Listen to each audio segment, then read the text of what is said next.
I am tired of myself. When you say I'm sick and tired of being sick and tired, that's the facilitator of change. That's when you're ready to say these words, no more excuses. No more excuses.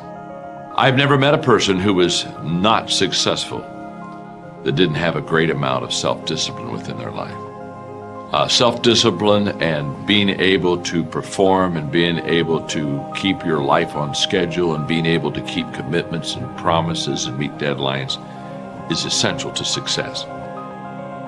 None of us can afford to have a life that is controlled by someone else or a life that is basically controlled by our emotions.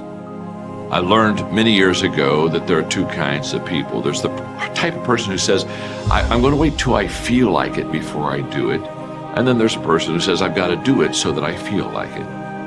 One will never get anything done because they're still waiting to feel the moment to move. And the other person says, no, I need to move, and then I will begin to feel the moment. Sonia, self-discipline is essential in your life and in my life if we're going to get things done. So I have a challenge for every one of you this weekend. The challenge is simple. As you go through your weekend, and sometimes it's kind of hopefully an easier time of your week, ask yourself, am I practicing self-discipline in my life? Am I doing the things that I should do because I need to do them, or am I kind of waiting to feel the moment? If you don't know this quote, live by it. One can have no smaller or greater mastery than mastery over oneself. That's Da Vinci. Da Vinci did amazing things with his life. I wanted to do equally amazing things with mine. And if that's the game that we're playing, if I can construct my belief system, if I can choose at any moment to believe something that's more empowering than I was believing the moment before, and that will actually find its way into my actions, allow me to do things that I couldn't do the moment before, then it's like that moment in the Matrix where Neo realizes he knows Kung Fu. And that's like, as funny as that is, that's how I think about life. To me, the very fundamental purpose of life is to find out how many skills I can acquire that have utility, and then put that utility to the test in service of something greater than myself. Stop comparing yourself to others. So the first thing you do is stop focusing on other people. Instead, focus on being the best version of you that you can. Then you'll recognize that you deserve to sit at the big table with everybody else after you become the best that you can be. Now, once you've accepted that you have as much right to success and much right to succeed as anybody else, the next step is learning how to talk the talk.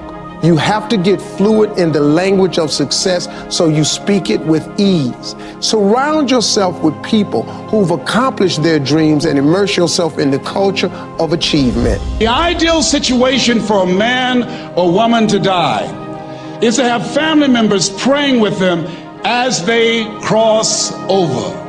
He said, but imagine, if you will, being on your deathbed and standing around your bed, the ghost of the dreams, the ideas, the abilities, the talents given to you by life, and that you, for whatever reason, you never went after that dream.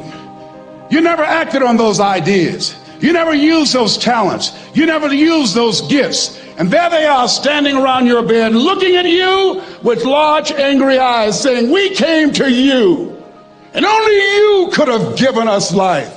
And now we must die with you forever.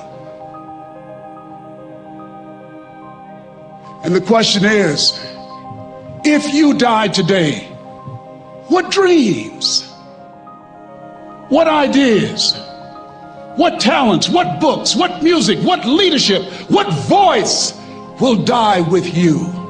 Miles Monroe, great orator and speaker, said the wealthiest place on the planet, it's not in the Far East where there's oil in the ground. It's not in South Africa where there are diamond mines. He said the wealthiest place on the planet is the cemetery, because there you'll find greatness that we've never seen. There you'll find talent and genius and potential never actualized.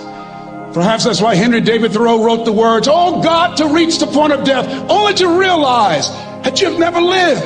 Maybe that's why some unknown writer wrote the words, "What if you live your whole life only to discover that it was wrong? That it was wrong. That you were chosen to do something else and you didn't do it." Repeat after me, please. Live full. Die empty.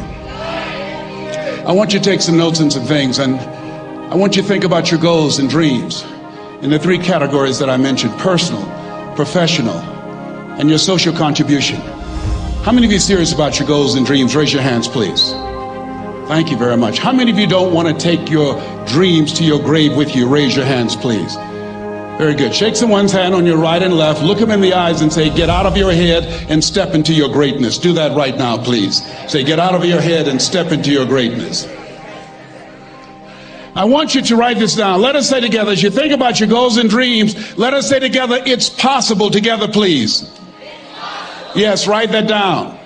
See, ladies and gentlemen, as an entrepreneur, I've been an entrepreneur for 20 years. It's my 21st year. I could have been speaking and training for 34 years. But for 14 years, I was living in my head.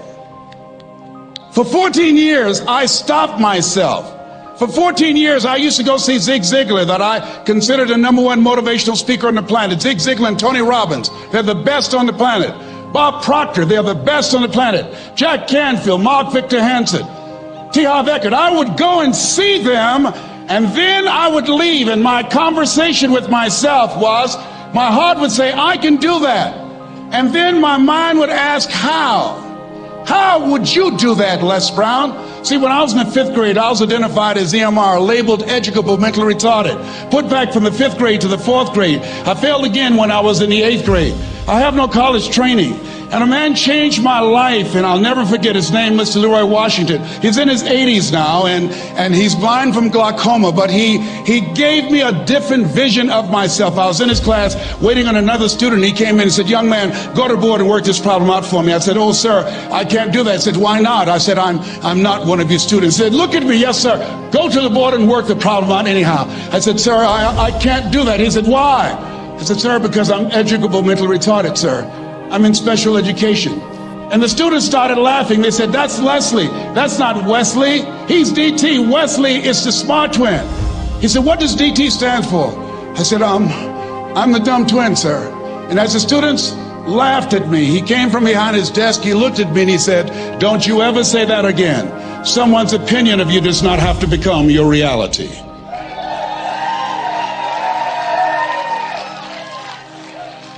On one hand, I was humiliated, but on the other hand, I was liberated, because he looked at me with the eyes of Goethe, who said, "Look at a man the way that he is, he only becomes worse.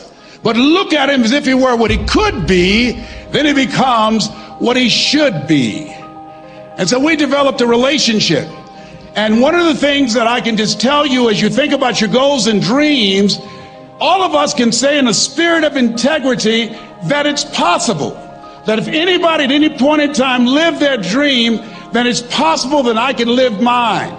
And what I did was, I made a mistake. I looked at my goals and dreams, and my mind said, "How will you do that?" I went from my heart to my mind, and I stayed up there for 14 years. 14 years. I can't bring those 14 years back. Those years are gone. And I've made a mission in my life to help people to stop putting it off and procrastinating. How many ever thought about something you wanted to do and you procrastinated, you talked yourself out of it? Raise your hand, please. There's a proverb that says, if there's no enemy within, the enemy outside can do us no harm.